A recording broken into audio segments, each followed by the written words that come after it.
Target 400 ప్రధాని నరేంద్ర మోదీ నిర్దేశించిన target ఇది.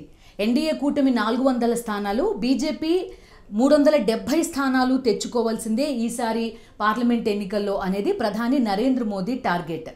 సో దీని సాధ్యాసాధ్యాలేంటి? నిజంగానే బీజేపీ కనుక 370, ఎన్డీఏ కనుక 400 సీట్లు కనుక తెచ్చుకుంటే భారతదేశ చరిత్రలోనే అదొక రికార్డ్ అవుతుంది. ఇప్పటిదాకా ఏ పార్టీ కూడా అంత హై నంబర్, అంత పెద్ద నంబర్ని తెచ్చుకున్న పరిస్థితి లేదు. సో ప్రధాని నరేంద్ర మోదీ విధించిన టార్గెట్ ఇది. సో నిజంగానే 370 సీట్లు బీజేపీ తెచ్చుకోగలదా? 400 సీట్లు ఎన్డీఏ తెచ్చుకోవడం సాధ్యమేనా? దీనికి సంబంధించి సాధ్యాసాధ్యాలు ఏంటి అనేది ఒక్కసారి చూద్దాం. సో మనకి ఇది తెలియాలంటే కనుక మొదట 2019 ఎన్నికల టైం దగ్గరికి మనం ఒకసారి వెళ్ళాలి. 2019లో ఏం జరిగింది? బీజేపీ అతిపెద్ద పార్టీ కింద అవతరించింది, మంచి సీట్లను కూడా సాధించింది. ఎన్డీఏ కూటమి ఉన్నప్పటికీ కూడా బీజేపీనే సొంతంగా అధికారంలోకి వచ్చేంత పెద్ద నంబర్ని సాధించింది. ఒక్కసారి మనం అప్పటి లెక్కలకి వెళ్దాం. 543 స్థానాలున్న లోక్సభలో ఎన్డీఏ కూటమి 374 స్థానాల్ని తెచ్చుకుంది.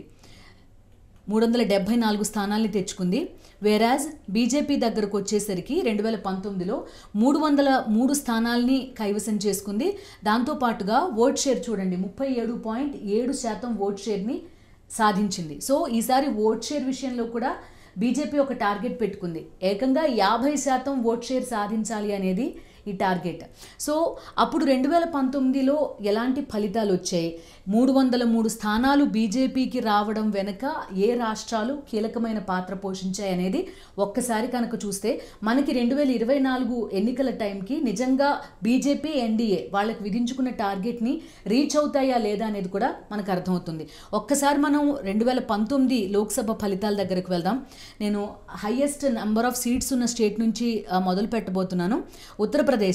ఇక్కడ చూడండి, ఉత్తరప్రదేశ్ 80 లోక్సభ స్థానాలకు గాను 64 ఎన్డీఏ సాధించింది, బీజేపీ 62 స్థానాలు సాధించింది. So highest number of Lok Sabha స్థానాలు ఉన్న రాష్ట్రం ఉత్తరప్రదేశ్. ఇక్కడ ఏం జరుగుతుందనేది కూడా ఒకసారి చూడాలి. ఇక్కడ ఇప్పుడు రాజ్యసభ ఎన్నికలు జరిగాయి. ఈ రాజ్యసభ ఎన్నికల తర్వాత మాకు ఇంకా క్లారిటీ వచ్చింది. 62 కాదు, మేము ఇక్కడ 80కి 80 లోక్సభ స్థానాలు తెచ్చుకుంటాము అనేది బీజేపీ అంటున్న పరిస్థితి. So Uttar Pradesh highest number. ఆ తర్వాత మనకు కనిపించేది ఉత్తరప్రదేశ్ తర్వాత మనకి మహారాష్ట్ర కనిపిస్తుంది. మహారాష్ట్రలో 48 లోక్సభ స్థానాలు ఉన్నాయి. ఒకసారి 2019 దగ్గరికి మళ్ళీ మనం వెళ్ళే ప్రయత్నం చేద్దాము. 2019లో అక్కడ శివసేన, బీజేపీ కలిసి పోటీ చేశాయి. ఇప్పుడు శివసేన 2 కింద చీలిపోయిన పరిస్థితి. అటు ఠాక్రే శివసేన అయింది, ఇప్పుడు ఏక్నాథ్ షిండే ముఖ్యమంత్రి అయ్యారు, బీజేపీతో పాటు అధికారం షేర్ చేసుకుంటున్నారు. వేరేజ్ ఎన్సీపీ మళ్ళీ అది కూడా 2 కింద విడిపోయింది. ఎన్సీపీ అజిత్ పవార్ వర్గం, ఎన్సీపీ శరద్ పవార్ వర్గం. అజిత్ పవార్ వర్గం ప్రస్తుతం బీజేపీతో ఉంది. మధ్యలో వీళ్ళందరూ చెక్కలు ముక్కలైపోయి కాంగ్రెస్తో పాటు ప్రభుత్వం ఏర్పాటు చేయడం కూడా మనకు తెలిసింది. సో మహారాష్ట్రలో ఎలాంటి పరిస్థితులు ఉన్నాయి? ఈ విడిపోవడము, కలవడము, అటు ఎన్సీపీ ఇటు శివసేన 2 కూడా చీలిపోవడం బీజేపీకి ఎంతవరకు కలిసి వస్తుంది అనేది కూడా మనం మహారాష్ట్రలో చూడాల్సి ఉంటుంది. ఇక్కడ 80కి 80 తెచ్చుకుంటా ఉంటుంది. అంటే ఇక్కడ మనం ఇంకొక 20 సీట్లు అడిషనల్గా యాడ్ చేయాల్సి ఉంటుంది. నిజంగా బీజేపీ చెప్తున్నట్టు 80కి 80 వస్తే ఇక్కడ ఒక 20. సో మహారాష్ట్రలో ఏం జరుగుతుందనేది చూడాలి.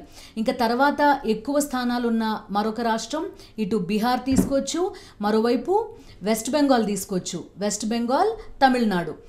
బీహార్లో పరిస్థితులు మనకు తెలుసు. ఇప్పుడు నితీష్ కుమార్ ఎన్డీఏ గూటికి చేరిన పరిస్థితులు చూస్తున్నాం.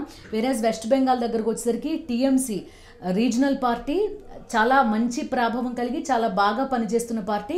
కాంగ్రెస్తో ఎట్టి పరిస్థితుల్లోనూ కలిసిలేదు లేదు, మేము ఇండిపెండెంట్గానే అన్ని స్థానాల్లోనూ పోటీ చేస్తామనేది ఇక్కడ మమతా బెనర్జీ చెప్తున్నారు. 2019 ఎన్నికల్లో కనుక మనం చూసుకుంటే 18 స్థానాలు ఇక్కడ బీజేపీ కైవసం చేసుకుంది. ఎన్డీఏ మొత్తంగా కూడా 18 స్థానాలు, ఇతర పార్టీలు ఏవి అలయన్స్లో అక్కడ లేవు కాబట్టి.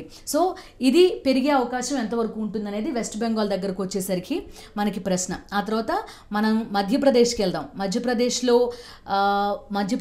29 ఉంటే 28 స్థానాలను ఎన్డీఏ ఆల్రెడీ కైవసం చేసుకుంది. అంటే అక్కడ ఆల్మోస్ట్ సాచురేషన్కి వచ్చేసింది. గుజరాత్ 26కి 26 ఎన్డీఏ అలయన్స్లోనే ఉన్నాయి. అటు బీహార్ దగ్గరకు వచ్చేసరికి ఎన్డీఏ 39 స్థానాలు 2019లో, బీజేపీ సొంతంగా 17 స్థానాలు కైవసం చేసుకుంది. అంటే ఆల్మోస్ట్ ఇక్కడ కూడా మనకి ఒక సాచురేషన్కి వచ్చేసిన పరిస్థితి. ఇక కర్ణాటక 28 లోక్సభ స్థానాలు ఉంటే 24 బీజేపీ కైవసం చేసుకుంది. ఎన్డీఏ కూటమి 25 స్థానాలు కైవసం చేసుకుంది. మీరు ఏ స్టేట్ అయినా తీసుకోండి, ఇందులో అన్ని స్టేట్స్లోనూ కూడా 2019 దగ్గరకు వచ్చేసరికి బీజేపీ సంతృప్త స్థాయిలో తన స్థానాలన్నింటినీ కూడా లోక్సభ ఎన్నికల్లో కైవసం చేసుకున్న పరిస్థితి. ఇంకా ప్రాంతీయ పార్టీలు అత్యధిక బలంగా ఉన్న రాష్ట్రాలు ఉన్నాయి. ఒకటి తమిళనాడు, 2 ఆంధ్రప్రదేశ్. అప్పటి ఫలితాలు మనం ఒక్కసారి చూడాల్సి ఉంటుంది. ఆంధ్రప్రదేశ్ దగ్గరకు వచ్చేసరికి 22 స్థానాల్ని కైవసం చేసుకుంది వైఎస్ఆర్ కాంగ్రెస్ పార్టీ. సో ఇక్కడ బీజేపీకి స్థానం లేదు. సౌత్ దగ్గరకు వచ్చేసరికి తమిళనాడు దగ్గరకు వచ్చేసరికి 38 లోక్సభ స్థానాలు ఉంటే ఎన్డీఏ కూటమి 1 మాత్రమే కైవసం చేసుకుంది. మరి ఈసారి తమిళనాడులో బీజేపీకి కానీ ఎన్డీఏకి కానీ ఎంతవరకు అవకాశాలు ఉంటాయనేది కూడా ఇక్కడ ఒక ప్రశ్న. అన్నామలై యాత్ర తర్వాత ప్రధాని నరేంద్ర మోదీ అక్కడికి వెళ్ళారు. ఎంతో కొంత కనీసం సింగిల్ డిజిట్ అయినా అక్కడ సాధిస్తుందా అనే ఒక క్వశ్చన్ మార్క్ ఉంది. కానీ అంతకంతకి సౌత్లో కూడా తన ప్రభావం పెంచుకోవడానికి బీజేపీ చాలా గట్టిగా ప్రయత్నిస్తుందని మాత్రం చెప్పుకోవచ్చు. ఇక్కడ తెలంగాణ దగ్గరకు వచ్చేసరికి 4 స్థానాలు బీజేపీ చేతిలో ఉన్న పరిస్థితి. సో మీరు ఏ స్టేట్ తీసుకున్నప్పటికీ కూడా ఆల్మోస్ట్ సంతృప్త స్థాయిలో ఉన్నాయి. మరొక రాష్ట్రం ఒడిషాకు సంబంధించిన బీజేపీ క్యాడర్ కూడా ఇటీవలే ఢిల్లీ వెళ్ళింది. ప్రధాని నరేంద్ర మోదీ ఒక 100 రోజుల కార్యాచరణ ఇచ్చారు మాకు, మేము వాటిని అమలు చేస్తాము. ప్రధానమంత్రి ఏవైతే సెంట్రల్ గవర్నమెంట్ ఏవైతే పథకాలు ప్రవేశపెట్టిందో వాటన్నింటినీ మేము ప్రజల్లోకి తీసుకెళ్తాం, ఈసారి మేము ఖాతా తెరుస్తాం అనేది ఒరిస్సాకి సంబంధించిన నాయకులు బీజేపీ క్యాడర్ కూడా చెప్తున్న పరిస్థితి. సో ఓవరాల్గా చూసుకుంటే 543 లోక్సభ స్థానాలకి ఎన్డీఏ కూటమికి 354 ఉంటే బీజేపీ స్థానాలు మనం చూసుకోవచ్చు 303.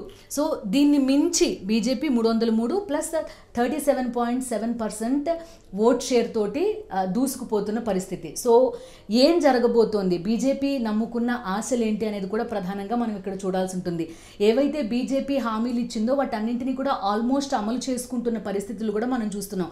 ఒకటి అయోధ్య రామ మందిర నిర్మాణం, ఆర్టికల్ 370 రద్దు, అటువైపు వారణాసి దగ్గర జ్ఞానవాపి మసీద్ ఇష్యూ చూస్తున్నాం. ఇలాంటి ప్రధాన హామీలన్నింటినీ కూడా బీజేపీ అమలు చేస్తోంది. ఉమ్మడి పౌర స్మృతి మరొకటి బీజేపీ ఇచ్చిన ప్రధానమైన హామీ. సో ఈసారి అధికారంలోకి కనుక వస్తే దాన్ని కూడా అమలు చేస్తామనే ఒక హామీతోటి బీజేపీ ముందుకెళ్తోంది. సో ఓవరాల్గా చూసుకుంటే బీజేపీకి అనుకూలమైన పరిస్థితులు ఉన్నప్పటికీ కూడా 370 ప్లస్ 400 అటు బీజేపీకి ఇటు ఎన్డీఏ కూటమికి ఎంతవరకు వస్తాయి, బీజేపీ హోప్స్ ఏంటి, నిజంగా బీజేపీ కనుక అటు 370 ప్లస్ బీజేపీ 400 ప్లస్ ఎన్డీఏ తెచ్చుకుంటే కనుక అసలు చరిత్రని తిరగరాసినట్టు అవుతుంది. మరొక నినాదం ప్రధానంగా మనం చూస్తూ ఉంటాం 80-20 అనేది. బీజేపీ పెద్దగా ఏం మొహమాట పడదు 80-20 అనడానికి కానీ వాళ్ళు మనం అనడానికి కానీ. ఆ ఫార్ములా ఈసారి లోక్సభ ఎన్నికల్లో ఎంతవరకు పనిచేస్తుంది అనేది కూడా ప్రధానంగా ఇక్కడ చూడాల్సి ఉంటుంది. సౌత్ దగ్గరకు వచ్చేసరికి ఇటు తెలంగాణ, ఆంధ్రప్రదేశ్, తమిళనాడు ఈ రాష్ట్రాల దగ్గరకు వచ్చేసరికి కేరళ ఈ 4 రాష్ట్రాల దగ్గరకు వచ్చేసరికి బీజేపీ ఏం చేయబోతోంది, 5 సౌత్ స్టేట్స్ 5 దగ్గరకు వచ్చేసరికి మనం ఒక టెండెన్సీ చూస్తాం. అసెంబ్లీ ఎన్నికలకి రీజనల్ పార్టీకి వేసినప్పటికీ కూడా కొంతవరకు లోక్సభ దగ్గరకు వచ్చేసరికి మనం ఒక జాతీయ పార్టీని చూస్ చేసుకోవడం అనే విధానం కూడా చూస్తాం. ఇక్కడ మరొక కాజన్, అటు వైఎస్ఆర్సీపీ కానీ ఇటు డిఎంకే కానీ రీజనల్ పార్టీస్ చాలా బలంగా ఉన్న స్థానాల్లో అటువంటి ఫార్ములా ఏమీ పనిచేయదని 2019 ఎలక్షన్సే మనకి ప్రూవ్ చేశాయి. మరి వీటన్నింటినీ కాదని బీజేపీ ఎంతవరకు 370 ప్లస్ ఎన్డీఏ కూటమి ఎంతవరకు 400 ప్లస్ తెచ్చుకుంటుంది అనేది. సో ఇప్పుడు నేను చెప్పిందంతా బీజేపీ ముందున్న challenges. Target 370 plus, target 400 plus, ఇవి తెచ్చుకోవడానికి బీజేపీ ముందున్న ఛాలెంజెస్ ఇవన్నీ.